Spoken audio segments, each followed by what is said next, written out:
अस्सलाम वालेकुम dear students, आज की वीडियो में आपके साथ नर्सिंग एडमिशन्स के हवाले से अपडेट शेयर करेंगे और तलबा की तरफ से पूछे जाने वाले सवालात को भी डिस्कस करेंगे और ख़ास तौर पर पिछले साल के क्लोजिंग मेरिट्स की डिटेल आपके साथ शेयर करेंगे ताकि जितने भी स्टूडेंट्स जो इस बात को लेकर कंफ्यूज हैं कि अप्लाई करें या ना करें और एडमिशन होने के चांसेस हैं भी या नहीं, तो इंशाल्लाह क्लोजिंग मेरिट से आपको काफ़ी हद तक आइडिया हो जाएगा कि आपका एडमिशन होने का चांस है या नहीं। और दूसरा ये कि किस कॉलेज को आप प्रेफरेंस में रखें ताकि वहाँ पर आपका मेरिट बन सके। तो नर्सिंग एडमिशन्स के हवाले से एक चीज़ आप अंडरस्टैंड करें कि इसका अभी तक कोई ऑफिशियल नोटिफिकेशन जारी नहीं हुआ है। जिस तरह आमतौर पर एडमिशन्स की एडवर्टीजमेंट जारी होती हैं न्यूज़पेपर में या डिफरेंट सोशल मीडिया फोरम्स के ऊपर, जो ऑफिशियल सोर्सेज होते हैं उनकी तरफ से एडमिशन्स की एडवर्टीजमेंट जारी होती हैं, उसमें अप्लाई करने का सारा प्रोसीजर बताया गया होता है और फिर इसमें यह कि आपने कैसे फ़ीस जमा करवानी है, कितनी फ़ीस होगी और जो भी ज़रूरी इंस्ट्रक्शंस होती हैं वो उस नोटिफिकेशन के अंदर मौजूद होती हैं। अब एक नोटिफिकेशन जो सोशल मीडिया पर वायरल तो हुआ था वो ये है कि सिर्फ अप्रूवल के लिए भेजा गया था और अभी तक किसी भी न्यूज़पेपर में उसकी एडवर्टीजमेंट जारी नहीं की गई है, लेकिन एडवर्टीजमेंट के बगैर ही पोर्टल के ऊपर रजिस्ट्रेशन स्टार्ट कर दी गई। कुछ देर तलबा ने उसमें अप्लाई वगैरह किया, लेकिन उसके बाद फिर दोबारा से पोर्टल डाउन कर दिया गया और एक दो रोज़ के बाद फिर से पोर्टल एक्टिव हो चुका है। स्टूडेंट्स PNAS की जो ऑफिशियल वेबसाइट है तो वहाँ से ऑनलाइन अप्लाई कर सकते हैं। तो फिलहाल आप लोग जो रजिस्ट्रेशन ओपन है तो इसमें अपनी ऑनलाइन रजिस्ट्रेशन मुकम्मल कर लें। और जो पोर्टल के अंदर नेसेसरी चेंजेस की गई हैं वो ये कि पहले इसमें जो टोटल मार्क्स मेंशन थे FSC के, तो वो आउट ऑफ 1100 ही स्टूडेंट्स को सिलेक्ट करने होते थे, लेकिन चूँकि अब FSC के मार्क्स चेंज हो चुके हैं, जो फ्रेश कैंडिडेट्स हैं तो उन्होंने तो 1200 नंबरों में FSC अपनी की हुई है, तो ऐसे स्टूडेंट्स के लिए फिर जो टोटल FSC के मार्क्स हैं तो उसकी 1200 ऑप्शन को भी ऐड किया गया है। अब अगर टोटल नंबर ऑफ सीट्स देखें तो BS नर्सिंग के प्रोग्राम की 3000 सीटें बनती हैं, जिनमें से 100 सीटें government teaching hospital Shahdara Lahore की 100 सीट्स मेल कैंडिडेट्स के लिए हैं, रिमेनिंग 2900 सीट्स सिर्फ फीमेल्स के लिए हैं। और अप्लाई करते हुए एक इंपॉर्टेंट मैटर ये भी होता है कि आपने अपनी प्रेफरेंस का इंतखाब करना है। आप प्रेफरेंस को लेकर तलबा खासे कंफ्यूज्ड हैं। जिस तरह मेडिकल कॉलेजेस में अप्लाई करते हुए भी आपने प्रेफरेंस देनी होती है, तो नर्सिंग कॉलेजेस के केस में भी ऐसे ही है और इसमें भी आपकी अपग्रेडेशन वगैरह होती है। अब इसमें एक चीज़ ध्यान में रखिएगा कि अप्लाई की जो प्रोसेसिंग फ़ी है ये 500 रुपये ही है। अब चाहे 500 रुपये की प्रोसेसिंग फ़ी में आप एक कॉलेज में अप्लाई कर लें, चाहे 5 कॉलेजेस में कर लें, चाहे 10 में और चाहे तमाम कॉलेजेस में ही अप्लाई कर लें, तो अक्लमंदी का तकाजा तो बिल्कुल यही है कि आप तमाम कॉलेजेस की प्रेफरेंस का ही इंतखाब कर लें। क्योंकि अक्सर स्टूडेंट्स जब अपने आप को रिस्ट्रिक्ट करते हैं किसी एक पर्टिकुलर सिटी में, तो ऐसे केस में फिर उनका अगर उस सिटी में दाखिला ना होता हुआ और मेरिट में कोई पॉइंट्स में अगर डिफरेंस रह जाता हो तो उनका एडमिशन नहीं होगा और उतने ही मेरिट पर उनका किसी दूसरे सिटी में आसानी से दाखिला हो सकता है। मिसाल के तौर पर बहुत सारे बच्चे जो लाहौर से बिलोंग करते हैं या जो रावलपिंडी, फैसलाबाद, मुल्तान जैसे बड़े शहरों से बिलोंग करते हैं और वो सिर्फ अपने ही शहर के कॉलेजेस की प्रेफरेंस का इंतखाब करते हैं, तो वहाँ अगर उनका मेरिट ना बने तो फिर उनका कहीं भी दाखिला नहीं होगा। सिर्फ उसी कॉलेज में ही मेरिट के मुताबिक आपको कंसिडर किया जाएगा जिस कॉलेज को आपने अपनी प्रेफरेंस लिस्ट के अंदर ऐड किया हुआ।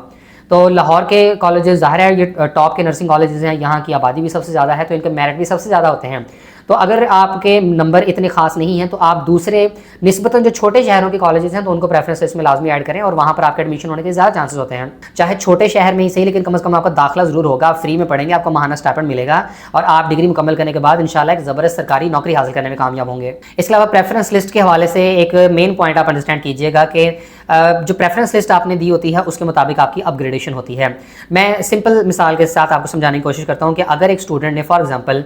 3 कॉलेजेस में एडमिशन के लिए अप्लाई किया हुआ है, एक इनमें जो कॉलेज है वो है डिस्ट्रिक्ट सरगोदा का DHQ हॉस्पिटल, दूसरा है फैसलाबाद का और तीसरा है लाहौर का, ठीक है। ये सिर्फ समझाने के लिए मैं आपको बता रहा हूँ कि 3 कॉलेजेस में अप्लाई किया हुआ है बच्चे ने। अब होता यह है कि उसका पहली मेरिट लिस्ट में जो है वो नाम आ जाता है सरगोदा के नर्सिंग कॉलेज में, जिसको उसने प्रेफरेंस नंबर 3 पर रखा हुआ था। अब यहाँ पर उसको ज्वाइनिंग देनी होगी, ठीक है, और अपना डॉक्यूमेंट्स वगैरह जमा करवाने होंगे और ये ज़रूरी भी होता है। अगर आप इवन अपग्रेडेशन भी चाहते हैं ना, आप चाहते हो कि नहीं मेरा सरगोदा के बजाय फैसलाबाद या लाहौर वाले कॉलेज में हो जाए, तो स्टिल आपको जिस भी कॉलेज में आपका नाम आया हुआ है पहली मेरिट लिस्ट में, तो वहाँ पर आपको रिपोर्टिंग देनी होती है, वहाँ पर अपने डॉक्यूमेंट जमा करवाकर एडमिशन सिक्योर करना होता है, तभी आपकी फर्दर अपग्रेडेशन होती है। लेकिन अगर आप ज्वाइन नहीं करते हैं तो ऐसे केस में फिर आपका नेम जो है वो एडमिशन लिस्ट में से खारिज हो जाता है और अगले जो मेरिट पर आने वाले स्टूडेंट्स हैं उनकी सिलेक्शन होती है। तो अगर आप इवन अपग्रेडेशन भी करना चाह रहे हैं तो आपको लाजमी तौर पर ज्वाइन करना होता है। अब होता यह है कि आप सरगोदा के नर्सिंग कॉलेज में ज्वाइन कर देते हैं, उसके बाद कुछ दिन गुजरते हैं, दूसरी मेरिट लिस्ट लगती है, तो अगर आपका अब जो प्रेफरेंस नंबर 2 पर कॉलेज था फैसलाबाद वाला, उधर मेरिट बनता हुआ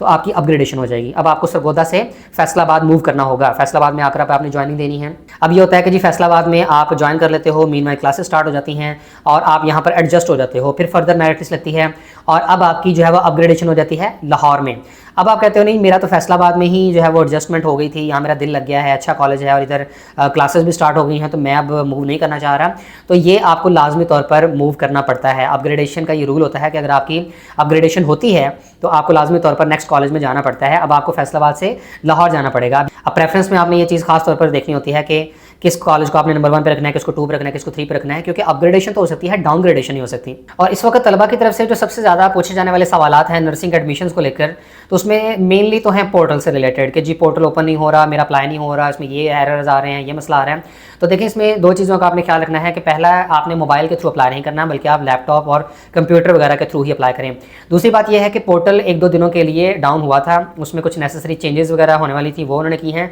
लेकिन अभी पोर्टल लाइव है और स्टूडेंट्स इसमें अभी आराम से अप्लाई कर रहे हैं। तो आप लोग केयरफुली अप्लाई करें और हर साल की तरह ही जो इसमें ब्लंडर्स होते हैं कि जी मेरे नेम के स्पेलिंग्स गलत हो गए हैं, मैंने अपने CNIC के बजाय किसी दूसरे का CNIC लिख दिया है, ये डेट ऑफ बर्थ गलत लिख दी गई है, ये जीमेल गलत लिख दिया गया है,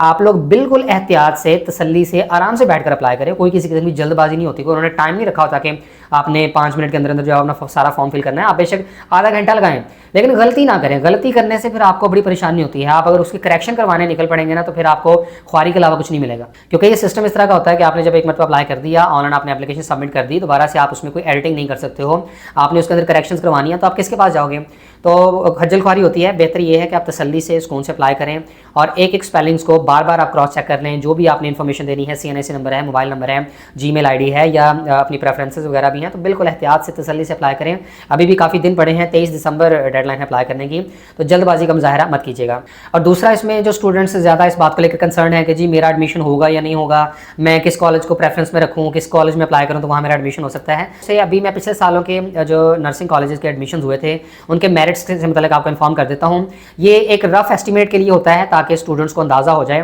कि उनके FSC में जितने भी नंबर हैं तो उनका एडमिशन होने का चांस है या नहीं। बाकी तसल्ली तो फिर ज़ाहिर तभी होती है जब मेरिट लिस्ट लग जाती है, और मेरिट लिस्ट में जब बच्चा अपना नाम देख लेता है तो उससे पहले आपको तसल्ली नहीं होने वाली। लिहाजा सब्र व तहम्मुल का मुजाहरा कीजिएगा, अप्लाई कर दें और उसके बाद फिर इंतजार करें मेरिट लिस्ट लगने का। इसके बाद पिछले साल यानी 2023-24 के सेशन में जो एडमिशन्स किए गए थे BS नर्सिंग के प्रोग्राम के, तो इनके क्लोजिंग मेरिट्स यहाँ पर डिसेंडिंग ऑर्डर में दिए गए हैं। अब ये आपके लिए एक बड़ी ज़बरदस्त इन्फॉर्मेशन है कि इससे आप अंदाज़ा लगा लेंगे कि आपका एडमिशन होने का चांस है या नहीं। लेकिन इसमें 2-3 चीज़ों का आप लोग ख्याल रखिएगा। पहली बात ये कि ये जो मेरिट्स हैं ये सिर्फ FSC के मार्क्स की बेसिस पर कैलकुलेट किए जाते हैं, मैट्रिक के मार्क्स का इसमें बिल्कुल कोई किसी किस्म का रोल नहीं है। दूसरी बात ये कि ये जो नर्सिंग कॉलेजेस के एडमिशन हैं, तो ये जब पिछले साल सेकंड शिफ्ट के एडमिशन हुए थे तो ये उनकी मेरिट लिस्टों के मुताबिक क्लोजिंग मेरिट्स हैं। और तीसरा ये कि ये जो FSC के मार्क्स हैं तो ये आउट ऑफ 1100 हैं। अब चूँकि इस साल जो बच्चे FSC कर चुके हैं उनके टोटल FSC के मार्क्स 1200 हैं, तो आपने इनको जो है वो 1200 के हिसाब से अरेंज करना है। और आपकी आसानी के लिए यहाँ पर परसेंटेज बता दी गई है, क्योंकि ये 1100 में से ये मार्क्स थे, इनकी परसेंटेज निकाल दी गई और अब इस परसेंटेज को आप 1200 में से काउंट कर लेना ताकि आपको आइडिया हो जाएगा कि आपके एडमिशन होने के चांसेस हैं या नहीं। अब पिछले साल जो government teaching hospital Shahdara Lahore है, इसका मेरिट सबसे ज़्यादा था और उसकी ऑब्वियस रीज़न है कि ये सिर्फ वाहिद मेल कैंडिडेट्स के लिए नर्सिंग कॉलेज है। यहाँ पर 100 सीटें मेल कैंडिडेट्स के लिए हैं। तो पूरे पंजाब के जितने भी जो है FSC के मेल कैंडिडेट्स थे तो उन्होंने फिर इसी कॉलेज में अप्लाई किया। यहाँ मेरिट क्लोज हुआ था 1075 मार्क्स पे, जो कि 97.73% बनती है।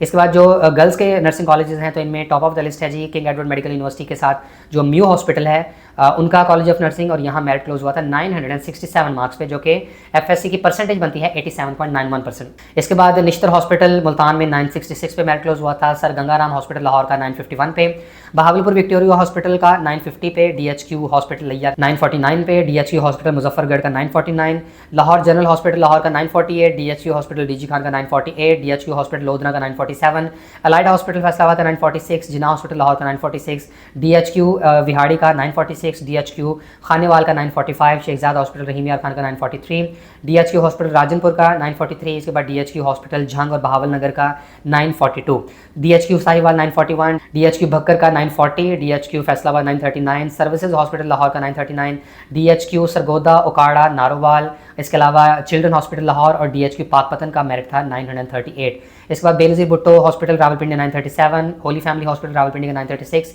इसके अलावा DHQ हॉस्पिटल टोबा टेक सिंह कसूर का 935, अल्लामा इकबाल मेमोरियल हॉस्पिटल सियालकोट का 934, DHQ हॉस्पिटल रावलपिंडी गुजरांवाला शेखुपुरा और इसके अलावा आइकम हॉस्पिटल गोजरा का मेरिट था 933, DHQ हॉस्पिटल जेहलम और मियाँ वाली का 932, अटक चकवाल, इसके अलावा अजीज़ भट्टी शहीद हॉस्पिटल गुजरात और DHQ hospital Hafizabad plus Khushab, इनका मेरिट था 931 और सबसे कम मेरिट पिछले साल था DHQ हॉस्पिटल मंडी बहाउद्दीन का 930। और ये चीज़ में रहे कि पिछले साल जो BS नर्सिंग के प्रोग्राम के सेकंड शिफ्ट के एडमिशन हुए थे यानी आफ्टरनून सेशन के, तो ये इनके क्लोजिंग मेरिट्स आपके साथ शेयर किए गए हैं और मॉर्निंग के मेरिट्स में आप मजीद इसमें थोड़ा सा इजाफा कर लीजिएगा। और फिर भी आपने अप्लाई तो डेफिनेटली करना ही है और FSC के मार्क्स की बुनियाद पर ही तमाम स्टूडेंट्स का मेरिट कैलकुलेट होगा। कोई एंट्री टेस्ट रिक्वायर्ड नहीं है और मैट्रिक के मार्क्स की भी मेरिट फार्मूला के अंदर कोई वेटेज शामिल नहीं होगी।